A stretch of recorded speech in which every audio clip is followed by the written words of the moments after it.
Welcome to my channel, dear viewers. In today's episode, I'll be sharing two horrifying true crime stories. The first one took place in the USA, and the second in Japan.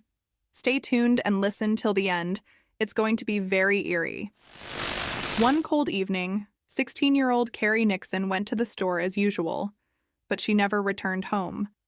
Upon leaving the store, she seemed to vanish into thin air.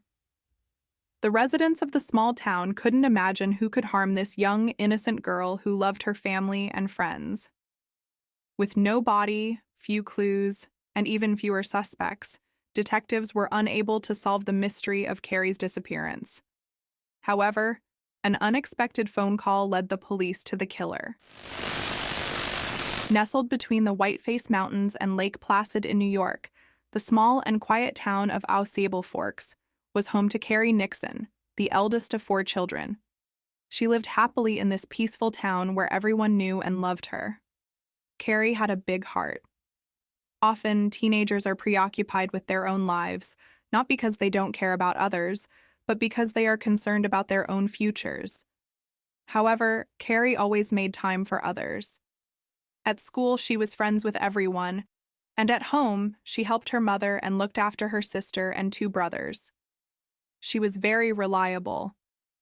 Carrie always made sure the kids got up on time, didn't forget their lunches, were properly dressed, and didn't miss the bus. She was very responsible, and her younger sister Lori looked up to her. Carrie was finishing her last year of high school and wanted to work with children in the future. She was eager to start her first real job as a counselor at a children's camp. She planned to work at the local recreation center, which all the neighborhood kids visited. This wasn't the only important step for Carrie. She had recently turned 16 and was learning to drive. Carrie always wanted to drive so she could go to the movies or the mall with her friends. She was growing up quickly, and her parents couldn't be prouder. But they would never see her transition into adulthood. It was a typical Monday night in 1987 when the Nixon family gathered at 9 p.m. in front of the TV. Carrie was studying for an upcoming test at work. After a while, her father asked her to run to the store for chips and soda. Carrie was reluctant to walk a block and a half, especially in such unusually cold weather. In the end, she agreed and asked Lori to accompany her, but her sister was so tired after school that Carrie decided to go alone. No one thought anything could happen to the young girl. Not in Unspoken. Carrie left for the store around 9:30 p.m. At home, her father fell asleep waiting for his snacks, as did her mother, Kathy. At some point, Kathy got up and went to bed, waking only when her alarm went off. It was 6 a.m. and she went to wake Carrie, but she wasn't in her room. A safety brochure lay on the maid bed, and Kathy realized Carrie hadn't been home. Kathy immediately went to Lori and asked if she knew where her sister was. Lori said no. Then Kathy left the bedroom and went to the kitchen, hoping to find Carrie there, but she wasn't. She also checked the laundry room, but there was no sign of her. Kathy didn't find her in the bathroom either. That's when she thought something terrible had happened. Kathy was in a panic, and Lori tried to remember if she had heard Carrie come home the previous night. She knew that if her sister had planned to go somewhere, she would have told her.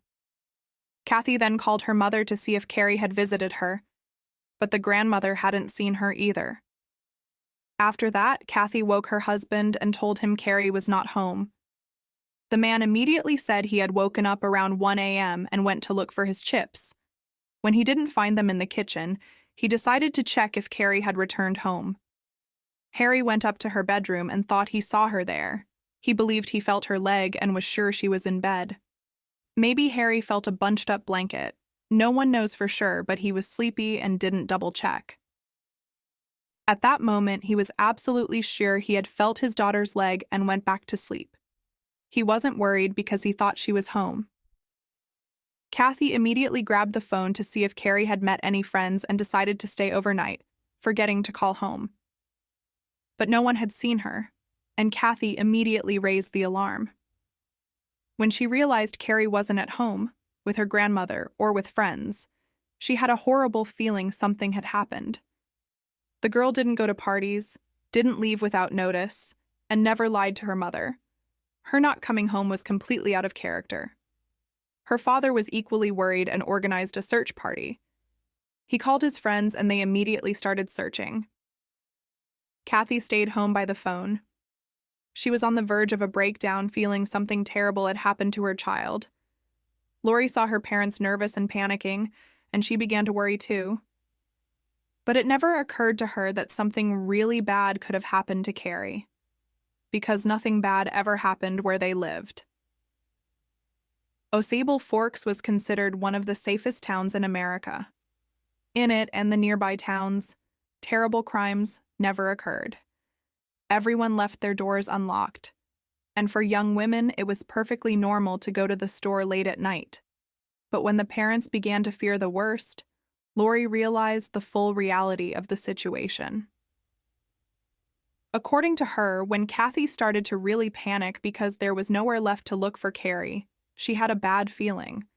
But only when Lori saw how worried her father was did she get truly scared. It was supposed to be an ordinary Tuesday in the town of Osable Forks, New York. But instead, on a morning in 1987, the local residents learned that the family and friends of 16-year-old Carrie Nixon were concerned about her disappearance. The young girl went outside in sweatpants and slippers. She hadn't run away from home. Her parents knew something terrible had happened, and Lori and her brothers felt lost and didn't know what to do. In the small town of Osable Forks, there was no local police department, so in this emergency, they decided to contact the state police. When Carrie's mother called the police around 7 a.m. that day, Mark Revitt answered the call. Police often receive calls from parents whose teenagers haven't come home. Often, teenagers stay over at friends' houses or linger at parties, so it was necessary to determine where they had gone. But after talking with Carrie's parents and sister, it seemed that this was not the case. The parents were convinced that their daughter hadn't been out having fun in town. Mark Revitt decided to go to the store where Carrie was headed.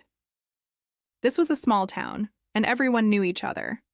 It was necessary to find out if the young girl had reached the store and if she had met anyone along the way. Upon arrival, Mark Revitt immediately received a detailed description of what had happened. The store owner remembered that the girl had come in that evening. She found the receipt with the exact time of her visit. Carrie made several purchases and then left the store. The receipt indicated that she bought milk, soda, and a bag of chips around 9:30 p.m., just a few minutes after leaving home. The store owner didn't see Carrie meet anyone inside or join anyone outside. At that moment, it became clear that something had happened. Officer Mark Revitt suspected that the girl had been kidnapped. In such cases, there was no time to lose. The more time passed, the less chance there was of finding the person alive and well. State Police Detective Richard Sipek had just started his shift when he received the report of Carrie's disappearance. He would never forget the day he learned about this girl. The lead investigator on the case informed him that in Osable Forks, a 16-year-old girl had gone to the store the night before and hadn't returned home. Richard immediately understood that something terrible had happened. By mid-morning, the investigation was in full swing, and the area where Carrie lived was filled with police officers who were questioning the neighbors. Interviewing neighbors was standard procedure. Detectives were asking if anyone had seen Carrie walking to the store, returning from it, or if anyone had noticed strange cars. It was a small town, and if people saw a new car, they would mentally note it. But because of the unusually cold weather, people who might have otherwise been sitting on their porches and observing passers-by were inside, staying warm. It seemed like no one had seen anything. Carrie had just vanished into thin air, and no one knew where she was or what had happened to her. The detectives expanded the search area and organized teams to comb the town in hopes of finding the girl. State police officers, forest rangers, and town residents helped them search the riverbanks. Checkpoints were set up on the roads, where police monitored traffic and checked if anyone had seen girl matching Carrie's description. Friends and classmates were also interviewed. Everyone joined forces. There weren't many residents in the town, but they were always ready to help. But the searches led to nothing. The first lead came to the police a day later when a young man reluctantly came forward with information. Justin Archer claimed he had visited a friend in the area and saw Carrie returning home on the evening of her disappearance. This guy was known to the officers, and he immediately told them he came forward only at his mother's insistence. Justin had a tense relationship with the state police, but he still provided minimal cooperation. This was the first significant lead for the detectives trying to trace Carrie's path from the store. Justin's friend lived between the store and the Nixon home, so now the police knew Carrie had disappeared only a short distance from home. Naturally, the detectives focused on Justin's statements. He couldn't provide any other information. He said he only saw her briefly. Justin knew her by sight, but didn't talk to her as she passed by. They simply nodded to each other because they weren't close. Carrie walked past, and he got into his car and drove off in the opposite direction. But the police doubted that was the end of it. Analyzing Justin's behavior, they suspected he was hiding something. He behaved aggressively, snapping back. There was something about him that the police didn't like, and they became suspicious of him. They had many more questions for Justin. Since he was the last person to see Carrie alive, they needed to rule him out as a suspect. But as the interrogation continued and investigators dug deeper, Justin gave a new version of events. At first, he claimed they hadn't spoken, but then he said he had greeted Carrie, she greeted him back, and then she walked on. This was a small discrepancy from his first version, but it caught the police's attention. They were also concerned about the timing when Justin encountered Carrie. Since he was the last person to see her, it raised suspicion that he either knew something or was involved in her disappearance. The investigators were not sure if he really drove in the opposite direction after meeting the girl. In Au Forks, guests were rare, so suspects had to be sought among the locals, especially since Justin wasn't very forthcoming when he told the police about his encounter with Carrie on the evening she disappeared. This aroused their suspicion. He had essentially changed his story, and they, of course, wanted to get to the bottom of it. But Justin insisted that the detectives were on the wrong track. He stated that after meeting Carrie, he went straight home and spent the whole evening with his girlfriend. What if Carrie had been with him in the car? What if she was in his trunk at that time? These thoughts crossed the detectives' minds. And although Justin easily passed the lie detector test, they still didn't believe his story. Passing a polygraph test does not remove suspicion from a person. There are so many variables in this process, like the polygraph operator. As in any profession, one person might be better at the job than another. Considering all these factors, the detectives allowed for the possibility of error. They decided to keep working with Justin because they weren't convinced of his innocence. To be sure, the police decided to get a statement from his girlfriend. She confirmed that he came home as usual and was completely calm. But she was his girlfriend, and it was quite possible that she could lie. However, without concrete evidence against Justin, the police continued to explore other leads, but it turned out that there was no one else there that night. Hours turned into days, and for Carrie's parents, the thought that they might never see their daughter alive became a reality. But for the sake of their other children, they tried to remain optimistic. They discussed their fears in front of them, not talking about the possibility that Carrie might never come home. Kathy and Harry only told them that they were looking for their sister and would never stop searching for her. But in reality, they were simply going insane. Carrie's father was on the verge of a breakdown because he didn't know where his eldest daughter was. He felt he had let his family down. On the second day, Harry came home and broke down in tears because he couldn't do anything. The search area for the missing girl expanded every day, but Carrie's mother didn't leave the phone, hoping to get news about her daughter. She stayed home and waited for any word. On the third day after Carrie's disappearance, the state police received a call. A man told investigators that they should question a resident of Au Forks named Ted Pryor, who had been threatening women in other towns for years. He stalked them and was an exhibitionist. He had never been arrested or had any charges filed against him, but there was no doubt that he was a strange person. The 44-year-old man lived a few blocks from the store where Carrie made her purchases on the evening of her disappearance. The police wanted to know if he had been wandering the streets that evening and immediately brought him in for questioning. Looking the detectives in the eyes, he immediately confessed to all his past misdeeds and added that he had never touched anyone and didn't intend to do so in the future.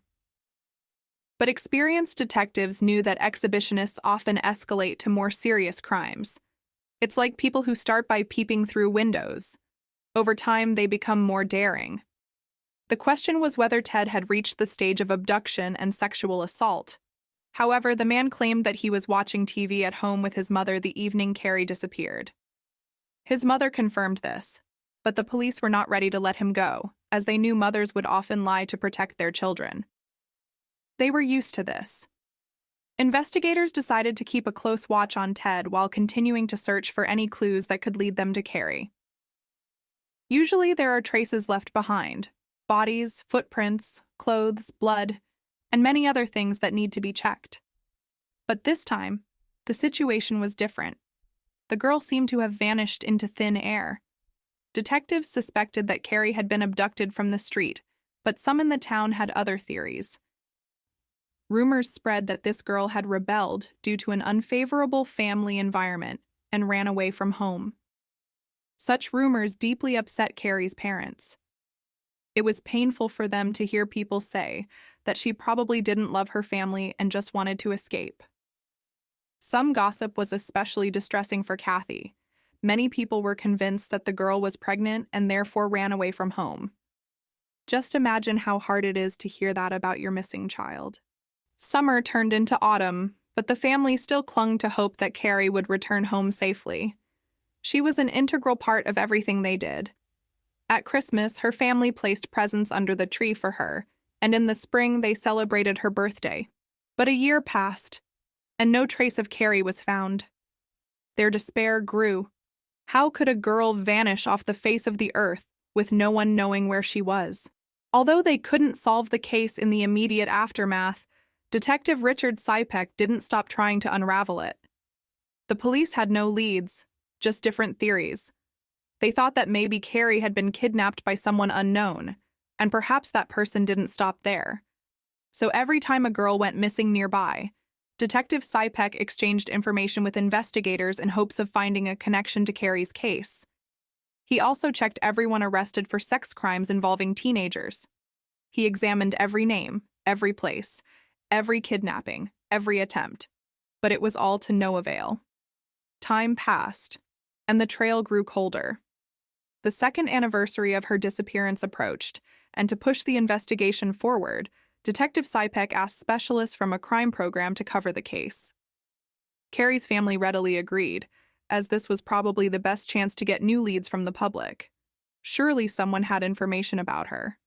Everyone hoped that by seeing the broadcast, someone might provide clues about Carrie's whereabouts.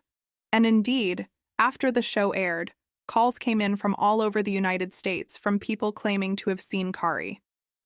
The national television broadcast brought the police about 600 potential leads. Now Detective Sypek was calling investigators across the country and checking cafes, stores, and areas where a girl resembling Carrie had been seen.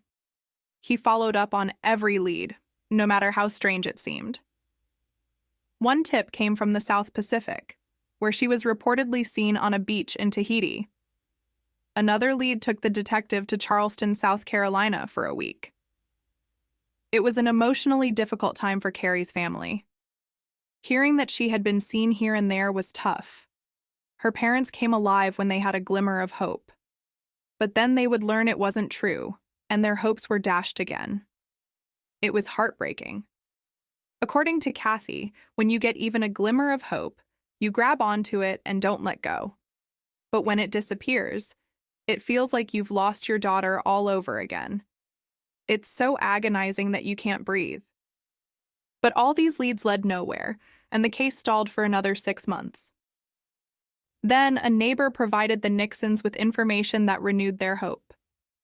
The neighbor's children had just watched a newly released video from a youth band's concert and allegedly saw Carrie in the footage. There were crowd shots, and in that crowd was a girl who looked exactly like Carrie. Her mother watched the video and then spent hours rewatching it, slowing down the crucial moment. The woman kept looking at the girl and saying, "This could be her, this could be my Carrie." Incredibly, the girl was identified. It wasn't Carrie. It was a girl from Washington who confirmed she was the one in the video. After 2 years of waiting, the family no longer hoped to find Carrie alive. According to Kathy, it was impossible not to recognize the fact that she would never come home again. All that remained was to find out where she was and who had taken her. As the years went by, Carrie's mother increasingly suspected that someone in the town was hiding a terrible secret. She began to suspect her own neighbors or those who lived across the street. She wondered, what if it was him? What if it was her? In December 1990, as Carrie's family prepared for their 4th Christmas without her, the police received a tip that breathed new life into the case. A state police officer investigating a series of break-ins at a nearby country inn heard a strange story from a local resident named Seth Matters. Seth said that for several years someone had been setting up a makeshift memorial in the woods near his property. One day while walking his dog, he saw a bouquet of flowers tied to a tree about a meter off the ground, and a few months later, it was replaced with a new one. When the detectives heard this story, they suspected it might be related to Carrie's disappearance. Killers often return to the burial sites for various reasons: to see if the body has been discovered, or to relive the murder and gain satisfaction from it. So Detective Sypek went to talk to Seth and investigate the strange place. Upon arrival, he examined the bouquet and realized it was made of lilies, which didn't grow in those parts, meaning someone had gone to a florist. The detectives were convinced the flowers were brought to a burial site and began searching for a grave. They had a special gas analyzer that detects gases from a decomposing body in the soil. For several hours, the detectives combed the area and found nothing. Hoping to get information about the person who bought the bouquet, Detective Sypek went to town. There were only 30 florists, and he asked each one if they had sold a bouquet of lilies with ribbons in the last month. It was a dead end. No one could remember such bouquets. But the detective didn't give up. He asked nearby rangers to set up sensors near the spot where the flowers were placed. If anyone approached the area, he would know immediately. For months, only animals and the wind triggered false alarms, but finally, he got the signal he had been waiting for. When he arrived at the place again, there were fresh flowers, but the person who left the bouquet was gone. For the detective, it was bitter news, knowing it would be several months before the flowers were replaced again. As he was leaving the site, he saw Seth Matters walking along the road with his dog and asked if he had seen a car there. Seth said he had, and, remembering recent burglaries, had even written down the license plate number. Detective Sypek couldn't believe it. It was pure luck. But could this be the key to solving Carrie's disappearance? Detective Sypek learned that the car with that license plate belonged to Barrett Michaels, who lived in Connecticut, 400 kilometers away. The detective immediately called Barrett and asked him to explain his regular visits to the woods. He explained that he and his wife and daughter had once bought that plot of land, intending to build a house there. But then their daughter was diagnosed with cancer, and she passed away. Barrett explained that he and his wife buried their daughter's ashes on the land where they had dreamed of building their country home. The plot still belonged to them, and they periodically went there to leave flowers for their daughter. Detective Sypek believed Barrett's story, and it was true. He was very disappointed as he had hoped this would be a breakthrough, but it was not. The flowers had an explanation, and his hopes were dashed. For the next few years, Carrie's family waited for information that would end their emotional torment. For them, it was a daily struggle. Her parents didn't want to leave this world without knowing where their daughter was. Detective Sypek understood that only luck would help solve this mystery. And almost 7 years after Carrie's disappearance, he finally got lucky. An attorney representing a person called Sypek and said he wanted to make a deal with him. 6.5 years after Carrie Nixon's disappearance in Ausable Forks, New York, the investigators received a call that could help solve the case. The attorney's client claimed to have information about Carrie. Detective Sypek immediately recognized the name of the client. It was Robert Jones. Not long before this, Sypek had arrested Jones and his wife for bank robbery. They were awaiting sentencing for that case. Robert was charged with robbing 2 banks in Maine and 2 in upstate New York. And since his wife was waiting in the car to drive away from the scene, she was also facing prison time. Therefore, Robert offered to help the police solve the mysterious disappearance of Carrie Nixon. They had 2 children, and the man didn't want his wife to go to prison. He called his attorney, who in turn contacted Detective Sypek. However, the investigators feared that this seemingly perfect family man might make a false confession to help his wife. He looked like an ordinary neighborhood guy. It was impossible to think that he was a pervert or a child molester. But from one of the robbery informants, the police learned that this man had a dark side. During the robbery in Osable Forks, Robert was rough and brutal with the bank employees, and during another robbery, he attempted to abduct one of the women. When later his accomplice asked why Robert had grabbed that girl, he replied that he intended to rape and kill her. In the room with Detective Sypek and the attorney, Robert revealed information about Carrie in exchange for leniency for his wife. And it was a shocking story. Robert said that by that year, he was already living in Maine. But on the evening Carrie left the store with her groceries, he was visiting his parents in his hometown. He confessed to abducting the girl from the street, then raping and killing her. The detective immediately believed Robert because he described her purchases in detail. The man knew exactly what was in her bag. But when Robert was asked why he did it, his answer was very strange. He said he kidnapped Carrie because he suspected his wife of infidelity. According to him, he was angry at his wife and left home to find some girl, possibly to get back at his wife for what had happened. Robert saw Carrie leaving the store and walking down the street with her bag of groceries and thought, why not her? Hiding in his car, he followed Carrie, waiting for the right moment to attack. And so, on the street next to her house, he suddenly attacked. When Carrie got into the car, he closed the door, walked around to the front, and sat in the driver's seat. The girl was terrified and remained in place. Robert drove Carrie 5 kilometers to a small cabin in the woods behind his parents' house. There, he brutally raped her. After that, Robert promised to take the frightened girl home, but he didn't do that. He led her into the woods, and when Carrie stopped and said it was the wrong way, the man turned around, grabbed her by the throat, and strangled her. Then he pulled out a revolver and shot her twice. Robert said he had lived with this secret for many years and hadn't told anyone. But now he confessed everything to protect his wife from prison for the robbery he had convinced her to participate in. There was only one way to confirm that Robert was telling the truth. They needed to find Carrie Nixon's body, and the only person who knew its location was the killer. On January 28, 1994, nearly 7 years after Carrie's disappearance, Robert showed the police a section of the forest behind his parents' house where he had taken the girl that night.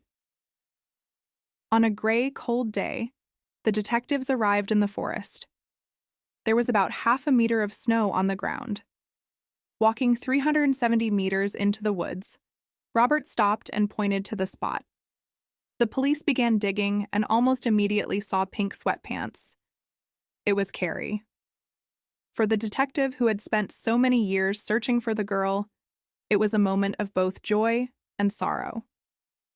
It was satisfying to close the case, but heartbreaking to know she was indeed dead, and the Nixon family now had to bury her. Detective Sypek personally delivered the news to Carrie's family.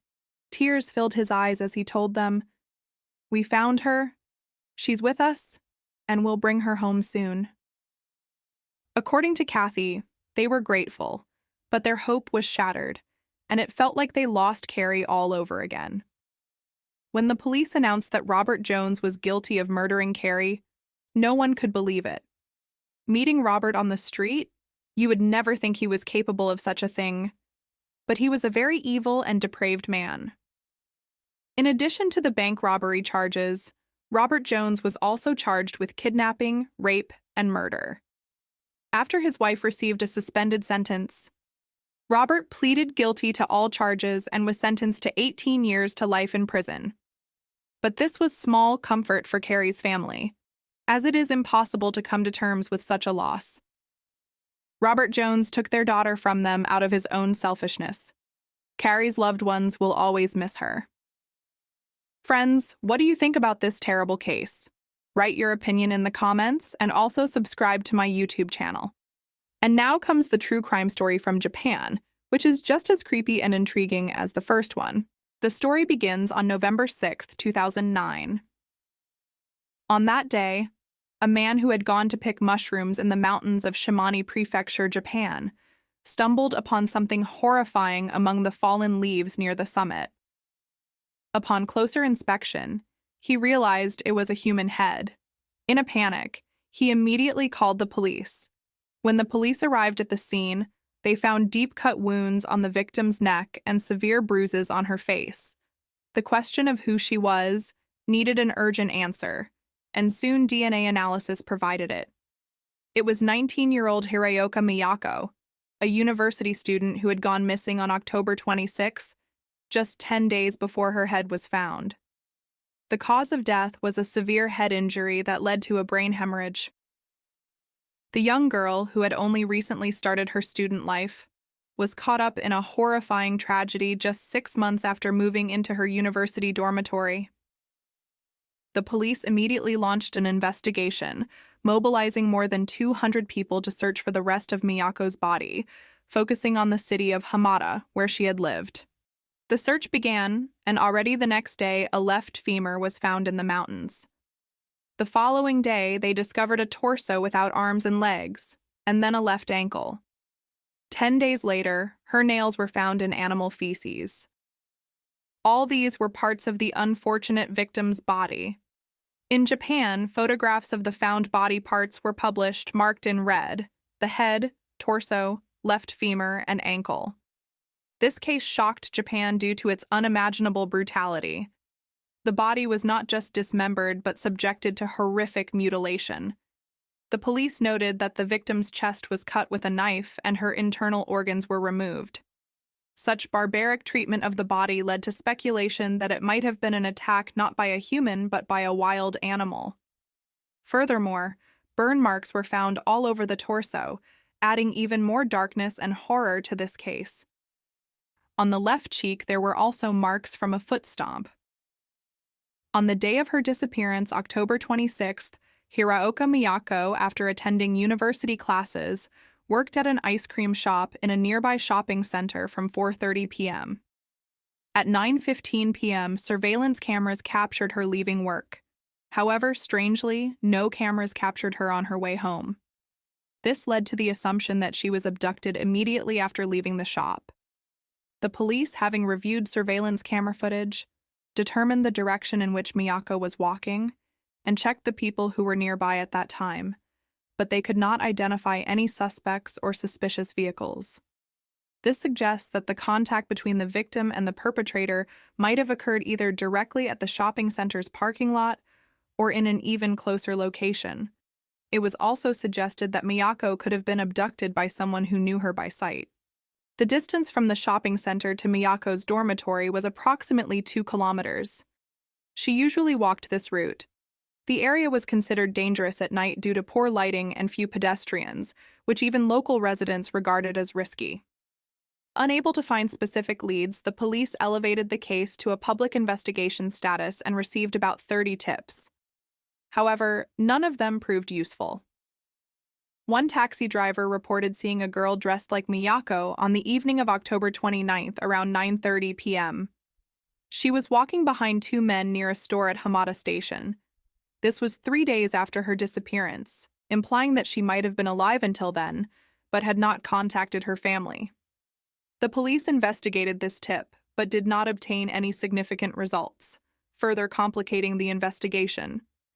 However, this did not yield significant results. It was possible that the girl seen was not her. The case gained widespread attention in Japan for another reason. In one of the news reports related to the case, a strange voice was heard. During the first shot showing the crime scene, the words, "It hurts so much, why only me?" were clearly heard in Japanese. This led to speculations about supernatural phenomena, and the video garnered over 1 million views on YouTube. Let's watch the video. 広島県北広島町の我流山の林道の入り口です。今日の広島県北広島町の我流山の林道の入り口です。 Although I don't understand Japanese, it is reported that the words, "It hurts so much, why only me?" can be heard. Of course, we cannot know if this is true or not. It is simply a phenomenon. Returning to the investigation, according to the profile by the Japanese police's scientific research team, the perpetrator lived in close proximity to the victim's route and was likely a man between the ages of 20 and 40, acting alone. There were various opinions. The perpetrator could have been familiar with the victim or not, and could have acted alone or not. When the victim's body was found, it was in a naked state, and a bloody plastic bag was discovered on it. Upon inspecting the bag, it was found to have been used for packaging telephone directories. This led to the discovery that such bags were distributed in 5 locations in Hiroshima Prefecture in 1995. However, this was not enough to identify the perpetrator. Over time, no decisive evidence emerged. In 2009, Japan's Joint Investigative Team offered a reward for information, but this did not yield significant results. By 2015, it was still impossible to determine the identity of the perpetrator, and the case remained unsolved. But that was not the end. Years later, on December 17, 2016, 7 years after the incident, the police identified a new suspect. He was 33-year-old Yano Yoshiharu from Shimonoseki. It was found that he had been involved in sexual crimes in the past. However, he was not arrested because 2 days after Hiraoka Mako's body was discovered, he died in a car accident while returning from his father's grave with his mother. This means that the person identified by the police as the suspect had died 2 days after the body was found 7 years ago. He was not acquainted with the victim, and they had not crossed paths before.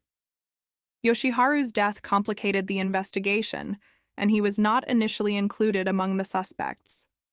However, as the investigation continued, the police discovered that on the day of Miyako's disappearance and the following day, Yoshiharu had behaved suspiciously. During a search of his house, a digital camera and a USB drive were found. The recovered deleted photos showed 57 images taken shortly after Miyako's disappearance. The images included the victim, the knife used in the crime, and the perpetrator's leg. The telephone directory bag found at the crime scene was also among those distributed in Yoshiharu's residential area. Before his death, Yoshiharu had hinted to those around him about potential violent acts. It was also discovered that he did not appear at work on the day of Miyako's disappearance and the following day. Convinced of his involvement, the police officially declared him a suspect in December 2016, but the case was closed since he was already dead. Although the case was formally closed, doubts and questions remained, sparking conspiracy theories. The police did not release any of the photographs, which led the public to distrust that the case was genuinely solved. Many people found it hard to believe that Yoshiharu was capable of such a brutal murder, despite his past crimes, leading to various theories about what had actually happened. Nevertheless, the case is officially considered closed. You might think that the case was solved, but some questions remain. This has led to conspiracy theories in Japan. The recovered photographs presented by the police as evidence have never been shown to the public. This caused people to doubt whether Yano was really the killer or if he was just made a scapegoat. The police explained that the photos were too gruesome to publish, but without the ability to see the evidence, the public could not be sure of the police's claims. Since Yano died 7 years ago, verifying this became impossible. People began to wonder, could Yano, who had only committed sexual crimes in the past, really carry out such a brutal dismemberment and disposal of the body? Doubts about his capability for such cruelty also raised questions. Of course, these are just conspiracy theories, but the case continues to attract interest in Japan despite the police's official statement that it was solved.